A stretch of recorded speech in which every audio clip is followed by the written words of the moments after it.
Hundreds of people on the internet have felt the need to tell me to clean my shop and throw all this junk away. Lucky for me and you, I did not listen to the opinions of those swamp donkey turd nuggets, and I kept everything. Yesterday we made the last minute decision to turbo the Mini Cooper because it would suck to get down to the Freedom Factory and not have enough power to do the world's greatest burnout anyone has ever seen from an S10 Mini Cooper truck. However, we have negative dollars left in the budget for this build, so the only way to make this happen is if we find everything we need here in my sanctuary. Years and years of junkyard adventures and car part outs have resulted in mountains of mystery that not even I know what treasures lie beneath. But even if we find everything we need here in the shop to do this, we have to make this turbo kit in less than 2 days, because in less than 2 weeks we have a dyno appointment at PFI to get this thing tuned, and we still have 5 weeks left of work to do on the rest of the build. So, this is the Bugs old turbo. On Mina's car it made 450 on 9 pounds. It's very tiny, right? And so with it being small, it's gonna choke out, right? At probably 450. But we don't need to make more than 450. And the idea would be if I screw up and get scared and let off, it's so small that I could get back. It's probably gonna, I bet you that's fully spooled at 2200. So before the stall even allows me to go, it's probably gonna be screaming. All right, I'm a little fired up. Let me slow down and walk you through this. We bought a high stall torque converter. The stall on a torque converter is that delay when you're at a red light and you give your car gas in an automatic. It's that delay between when you give it gas and when the vehicle actually starts to move. If you pay attention to your RPMs, you'll notice almost like a slip between idle and usually about 1500 RPM is what a stock torque converter is at. So we bought a high stall torque converter, so we're somewhere between 2600 and 3200 RPM. So we're gonna have that slip until those RPM ranges, and that's going to allow the engine to get a little bit more power underneath itself before it actually engages to the drivetrain. The way a turbo works is you use exhaust gases from the engine to spin a turbine. The turbine is connected to a compressor wheel, and that compressor wheel is what forces the air into the motor. With a supercharger, you have a belt that is driving a pulley, and that's why superchargers have instant power right off the bat. A turbo of this size with this size engine should spool almost as fast, if not as fast, as a supercharger. The downside to this is because the turbo is so small, we will end up choking the engine because at a certain horsepower level, there will be too much exhaust gas trying to escape through that little tiny housing, and it's basically gonna choke itself. But the theory is it's gonna choke itself after the power that we actually need. We only need about 400 wheel horsepower to do a really good burnout. And on Mina's car, this turbo was choking at about 450. So even though Mina's engine was different than the one we have, the airflow required to make 450 horsepower is going to be pretty similar whether you're on a 4-cylinder or a V8. It's also worth noting I have no idea what I'm talking about, and that's just how I explain things to myself. It probably won't last very long, but we need it to last maybe 2 burnouts because we entered in the open and then the burnout rounds. We have turbo, so now we have to find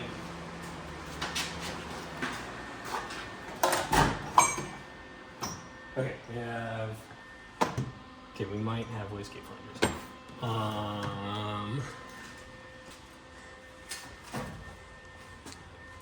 We have a blow-off valve. Wastegate, where would those be? I think I have this because Dennis put it on his car and it was staying stuck shut.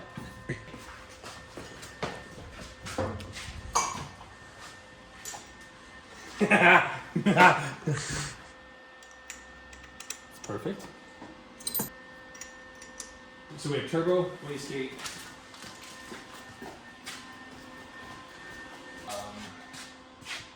blow-off valve. So we don't have a flange. This is why that one's back there, not on the Jeep. We could weld this to the pipe. Okay, so blow-off valve, check. Intercooler. God.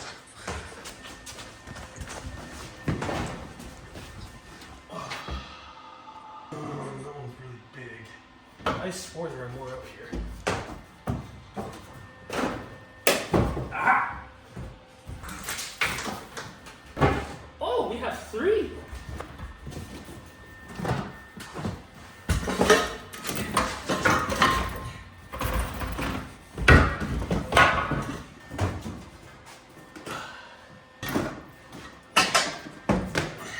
Okay, intercooler. Intercooler piping. Intercooler piping.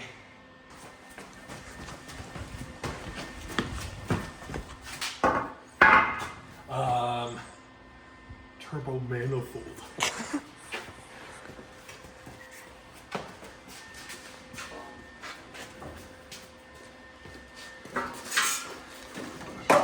We have these two, which are the same thing that are on there, except not.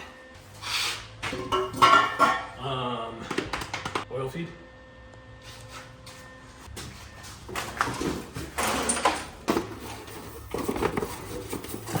Yeah, there's probably an oil feed in the LED box.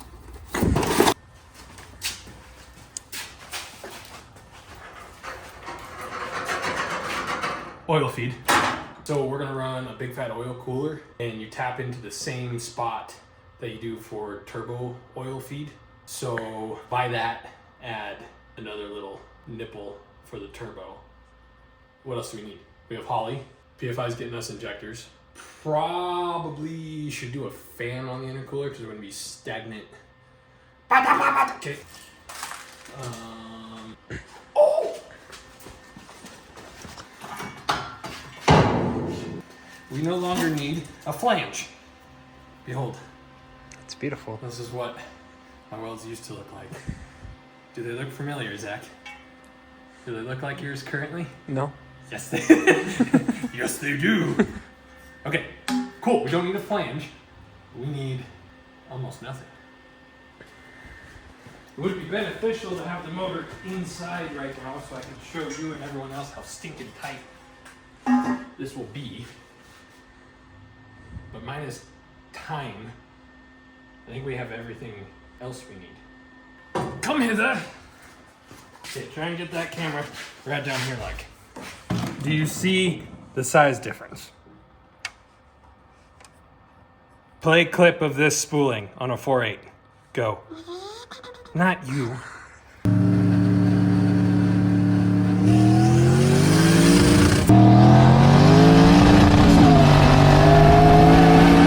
So you could imagine how instantaneous this is gonna be. You watched the Ice Cream Cruise video, right? Mm-hmm. It was like, in first gear, maybe like a half a second delay, and it ripped. I swear this is going to be like, this probably is gonna make a pound at idle. I bet money. I bet money it's going to. As long as this is higher than the top of the oil pan, we can set it down low. I don't know if I want to do all the fuel up here and have a little cell in the corner, but then the lines are gonna go right over the stupid hot stuff. You don't want to put fuel in the back? Catch 22, tires catch fire, we do a really good burnout. Fuel. Run straight into a wall. Okay, well, like, what if I run straight back into a wall? Well, we'd put it up farther, closer to your body. Exactly why I don't want to. Just put it in the cab, dude. I thought about it. What if we just triple layer, make a box, so if it does explode, it'll probably just make really sharp shrapnel. I vote we do this, and we worry about the fuel safety after. Right? Sure. Wonder if anyone's ever heat wrapped exhaust 10 times. So, did some research last night, called some people that are arguably smarter than me. That turbo is on the edge of being too small. My buddy Steve, who put the engine together for the giveaway truck, was like, man, I don't know if, like, you're really flirting with the line on that one. Called Jamie, or rather, he called me to follow up with some injectors, and I was kind of telling them about it. And he was like, I don't know. But then Jamie, towards the end of the conversation, he's like, you know what, let's freaking do it. Like, the smallest, like, optimal turbo that you would want for something like that is probably closer to like a 64 mil, and then you want a pretty decent hot side. So that turbo ends up being like a 54, 58. So it is wicked tiny. Which is kind of the point, but we don't want to choke it too much. But PFI, their burnout car makes 330 wheel, and it does excellent burnouts. So if we can make somewhere between 350 and 400, that thing's going to do really good burnouts, and that would be ideal. If you're wondering why I just used this to literally put the amount of paint in here that I need, I just have to do some touch-ups on some pieces in there and do some shading. And then today, if all goes to plan, Zach's gonna be here. We're gonna put the engine back in temporarily, and hopefully in the 5 hours I have on this Saturday, we're gonna get that entire turbo kit basically mocked, tacked, welded, the whole 9. And we just have a couple parts that I already ordered that we will need to make that whole shebang complete. Then I got a clear coat real quick, and then we should have about 5 or 6 hours left in the day to get some stuff figured out and mocked up. All right, what we got to do real quick, because we might as well do it now. The oil pan is still hitting this part of the subframe. I kind of scratched a line there of how far back it actually needs to go. So we're gonna cut that out, notch it back real quick, and then throw the motor in and then start. Basically, we're gonna put those on and kind of see how and where. Then we're gonna put the hood back on, see what kind of clearance we have. What I have in my brain, what we kind of talked about yesterday, is putting the turbo down here in front, intercooler, and then charge pipe right up to it. So that's kind of the plan, is to try and get both of those exhausts over to here. So we'll kind of see what fits. That steering column shaft thing there kind of makes that side tight, so I don't really know if that's going to work, but there's only one way to find out. So let's get that cut and notched out, and then we will move forward.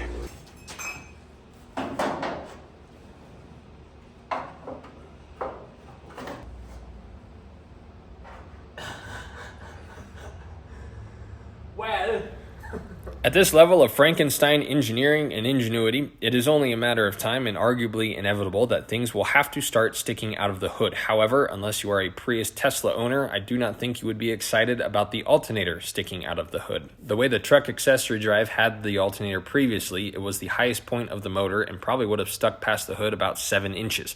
So we ordered this relocation kit. It will probably still have to stick out of the hood a little bit, but instead of looking like a shrine to hybrids, it'll look like we stuffed a big engine in a little engine bay and made do with what we had. For the time being, we made a little rectangle out of TIG welding rod to show placement of the alternator so we can continue to make the manifold.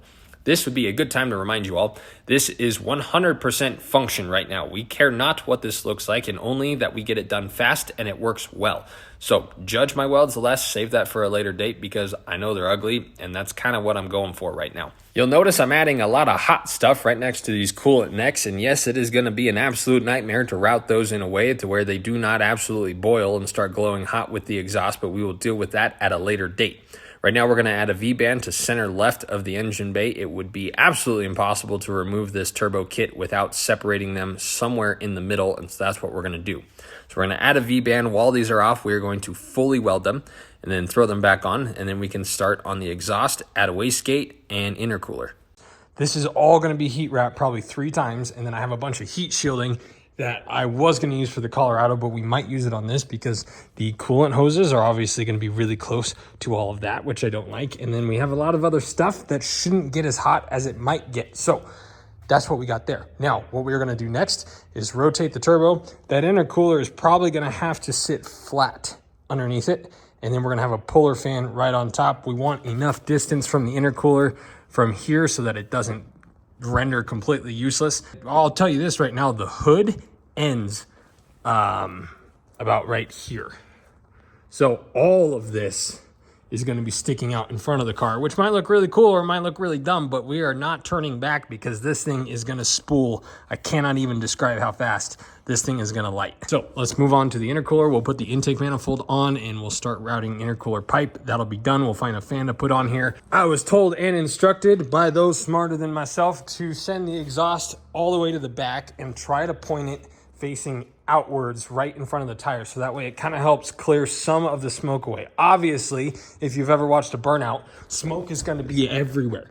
But I was told by multiple people that if you can do that at the right angle, it will help somewhat instead of just having stagnant smoke all around you and kind of get a little bit of airflow rolling. So we have another tight little area that we have to make work, but that is what we are in store for. All right, so let's knock out the intercooler and then we will carry on with the rest of it. I have never seen something like that before. It's like a spider and a cricket and a centipede all had some demonic little baby. I want to grab Mina. I think he'd scream. Dude, what the f is that? I'm sorry. That's what I'm saying, dude. Isn't that freaky? Dude. I've never seen one of those before. Okay, it's dead. Maybe it's just playing dead. No, it's dead. Look at his little leg moving. In other news. Yeah, I was just gonna say, that was quick. Yeah, not too bad. No. Nice. Throw the pliers away too. Still moving? Yeah. Oh. Yeah, its little leg is still. Oh, dude, that's freaking weird. That was phase 1 of the end of the world. There's gonna be an infestation of those. Yep. Yay. I like it. Wow.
I've spent a long time over the last year and a half or so between this and the bug trying to make my fabrication stuff look a little better, kind of step everything up.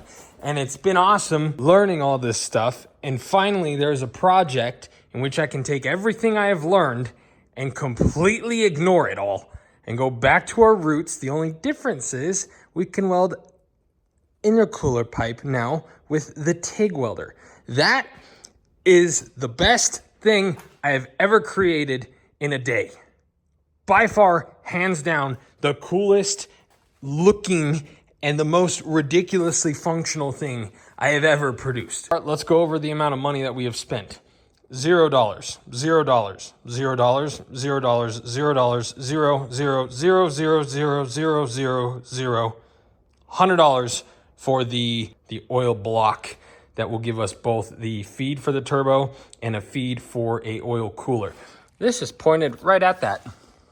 That's unfortunate. These are gonna get cut and capped because those two are for the heater core. We don't have that anymore as we are doing the radiator in the rear. So somehow this needs to get back to basically where the exhaust is going. We also have this coolant tube here that we had to cut to make this fit.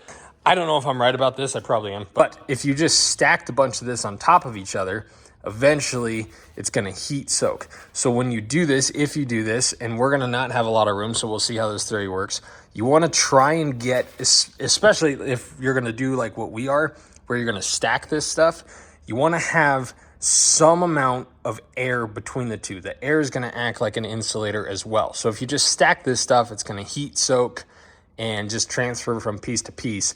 If you have air gaps in between each one, it's gonna take way longer for each individual layer to heat soak. We only need it to not heat soak for about 2 minutes, but we don't have a lot of space, so fitting as many layers as we can in between these components while still keeping an air gap is gonna be kind of tricky. Also, I've never done that before. Like I said, I have no idea if what I just said was correct, but it sounded pretty dang smart, I think. Moving on to the downpipe. Back in the day, we had a pretty awesome Junkyard hookup, and I fancied the Tahoe exhaust because they were everywhere and they had a lot of nice bends. What you see here is the collective of both untouched and absolutely boogered Tahoe exhaust that I've used on a multitude of different projects. We're going to use all of that, and by doing so, we're not only going to clean the shop, but we're going to make an entire exhaust for free.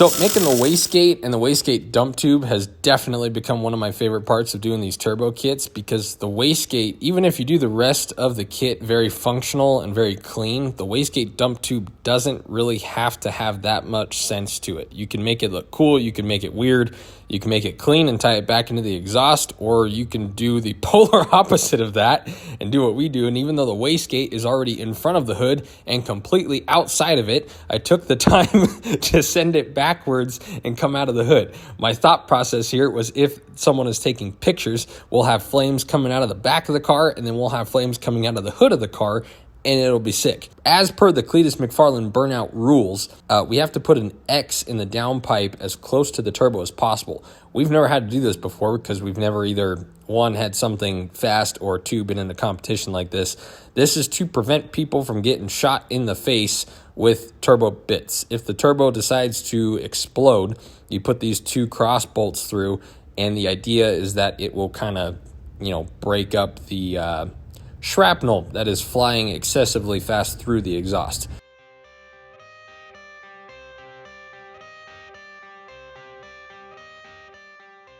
Thoughts on the name War Pig? The only reason I have a hard time with War Pig is that was what we named one of my friends' one-night stands. It was War Pig. So I don't know how he's going to feel about this. I have done something on this that is my absolute favorite. Ignore this, it'll come out a little bit. There's that, it's not tight. This is all obviously completely outside of the hood, right? And yet, I took the time to make this go back and then come out the hood. Completely pointless, absolutely useless, and I love it. It's great. We had to make that crazy header to clearance this, and that's all fitting pretty good. Our relocation kit for the alternator showed up, so we're gonna find out if I did all of that correctly. I'm not a huge fan of even that distance, but we do have all that heat shielding. Next video, all of this is gonna look very different, but there's not a whole lot of point in doing all that yet, because today we are technically gonna space the torque converter out and put the transmission in here and get that all knocked out of the park. Good, now we did this pretty dang fast, all things considered, and as you would imagine, there are a couple issues. Let's go back here and I'll show you what we got. When this was up in the air, I did my best to follow the exhaust with the frame and made it come out there, and that looks pretty sweet. We want it not pointed at the tire, but pointed back here where the smoke's going to be, and the theory is it will help kind of clear some of that smoke away from my body. Well, you'll notice it's pretty dang low to the ground. The reason I went down is because there's going to be a drive shaft there, and I wanted to make sure we had plenty of clearance. And when this was up in the air, it looked like I had plenty of room. So we're going to have to tweak this a little bit, but that's not too bad. The other two things that I am concerned about, and I think one of this is because that exhaust is so low, so when we tweak it, it should change this. This downpipe now is significantly closer to this than I wanted it. Worst case scenario, because we are on a time crunch, if this doesn't work out, I'm gonna cut it about here, and we're gonna send it right up through the hood next to this guy, and we will X-nay all the work I did back there. The other thing that I'm concerned about, however, I knew this was going to be a thing, and we will figure it out. I just don't know how we're gonna do it yet. So these two are for the heater core, those two little guys there. So we're gonna cut those and cap them. That obviously go to a radiator, which will be arriving today, and we are putting in the rear. I would like to try and shoot this straight down and then run this down the same way, but we are going to have a belt right here. So I'm trying to do some research and see if I can get rid of this pulley, because this is not a tensioner, it's just an idler pulley. My concern is by getting rid of that, the belt is going to travel underneath here and go down to the crank, whereas normally the belt goes underneath here and then back up. Instead of having almost like a 50% contact patch on the water pump, we're only gonna have like 25-30%. I don't know if that's okay. I stole this off of the sleeper truck because as much as like we don't care about this, it would suck if that other wastegate did stay shut and made so much boost, or enough at least, to just send that thing bye-bye. So we stole this temporarily. That way we can just at least make sure that we can regulate the boost to the best of our abilities. We need to make mounts for this, and then I think it would be crucial to plate these off and then make a little bash bar. Just make something in case I do run into a wall. will have a couple inches of grace before it crunches everything that I worked really hard for. We have a lot of work left to do. If you guys have ever wanted to support us, there's a bunch of stuff you guys can purchase if you'd like to support us. We are very much out of money, and by that I mean I have officially gone into debt to make this happen. But aside from all that, we are looking pretty good. We still have a lot to do back here, but we are making headway. Let me know what you think. I'm freaking pumped. It's gonna spool so fast.